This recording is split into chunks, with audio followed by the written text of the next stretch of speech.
Okay, welcome back to Nub TV. And now I have the fascinating person called Tony Topping. He's a contact experiencer and broadcaster, and he's got one hell of a story to tell us here on Nub TV. Hello, Tony. How are you? Oh, hello. Thank you for having me here, Mark. It's great. I understand Nub TV is very popular. I've been looking it up and researching it, and well done you for getting it off the ground, as it were.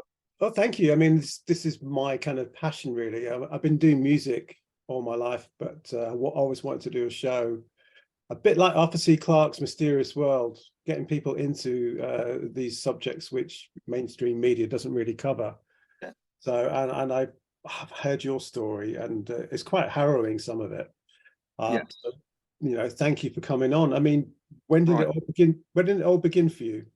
Well, it began really. I'll go where we're at now, and then I'm going to go back. Sure. So, some of these interviews can go wrong. I remember storming out of Talk TV studio with James Whale. All right. Because some of it can go wrong. Except Yeah. now, after that, I've put that behind me. I'm doing a major project with Netflix and a Okay. production company in Canada, which I'm overjoyed about because it's taken years to get there. Now Yeah. I'm going to go back to where it started. So now we've got kind of like, so the viewer can see point A to point B. Hmm. If you can imagine, my book starts, which is called I, Alien, Memoirs of a UFO Spy. It starts with me, 1980s Britain, wandering to a scrapyard with a pram. On that pram is various, there was a kettle, there was a toaster, there was a battery, there was even a car exhaust on it. Wanted to sell it for scrap because my mum and dad were broke. Sure. Not only that, we lived in a house that was squalid. We only had an outside toilet. We had no heating and no bath in the place, Hmm. and abuse was rampant from home and at school because I didn't look right. Hmm. I looked like a waif and stray, and I used to be beaten up for that. So why I'm saying this is because it's incredible, Hmm. my life from that point, where it progressed from there going forward to the interaction with the UFOs and all I've been through. And it's been quite, at times, absolutely hair raising. So we Hmm. start there, and then we kind of like have this situation going on with my father, which was absolutely awful. I ended up getting it into stage school, to cut a long story short. Yeah. I went to one of the top London stage schools, and then I left stage school, bit of a cloud, really. Hmm. I find with doing all this, Mark, that if you lie, Hmm. if you embellish, Hmm.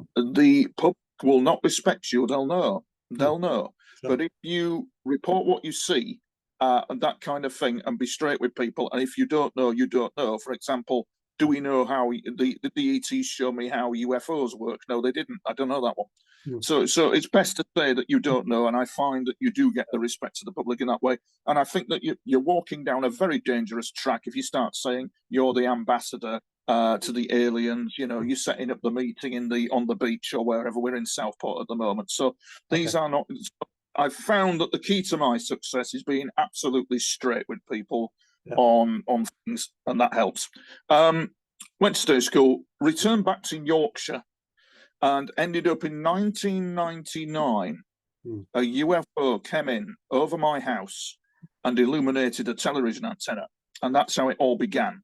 And there's been various analysis done on this UFO and how it illuminated a TV antenna, but we do know Hmm. it is not a man-made craft, Okay. and we do know that it maneuvers like a helicopter. Sure. And the jury's out.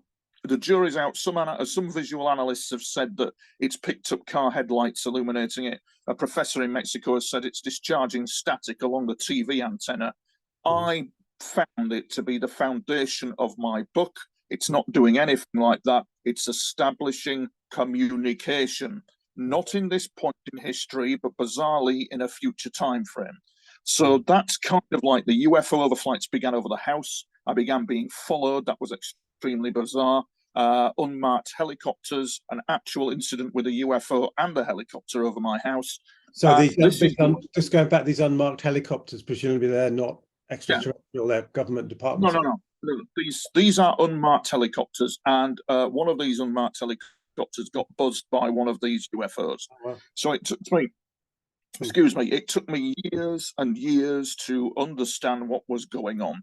Hmm. And I know that kind of like I didn't quite know who they were until about 1997, where I saw my first, I'll be quite frank about this, my first person that ain't human and was not from round here. And the thing is with it, Mark, is that as a contact experiencer, you never get used to what they look like. And as everyone will tell you who are contact experiencers, more than one of us, when you see them, you think, you're real, we're being lied to.